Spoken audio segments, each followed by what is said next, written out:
السلام عليكم ورحمة الله وبركاته. نحمد ونصلي على رسوله الكريم. أما بعد، فأعوذ بالله من الشيطان الرجيم. بسم الله الرحمن الرحيم. إن الحمد لله. Freezing গাড়িতে লাশ রেখে জানাজার নামাজ পড়ার হুকুম কি? 1-2 দিনের জন্য কর্মক্ষেত্রে যদি আসি তাহলে কি আমি মুসাফির হব? রুকুর আগে সেজদা করে ফেললে করণীয় কি?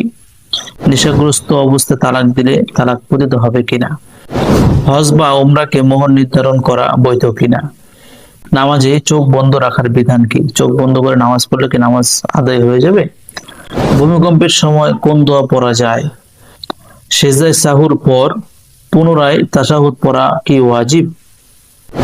জুমার আজানের পর অমুসলিম লোক দিয়ে দোকান খোলা রাখা কি জায়েজ আছে? ইদ্যত পালন অবস্থায় কোনো মহিলা কি রান্না বান্না করতে পারবে এবং তার রান্না কি কোনো পুরুষ খেতে পারবে? শর্তযুক্ত তালাক দেওয়ার পর শর্ত উঠিয়ে নেওয়া কি জায়েজ আছে? ঘরে মাকড়সার জাল থাকলে কি অপমানটন দেখা দেয়?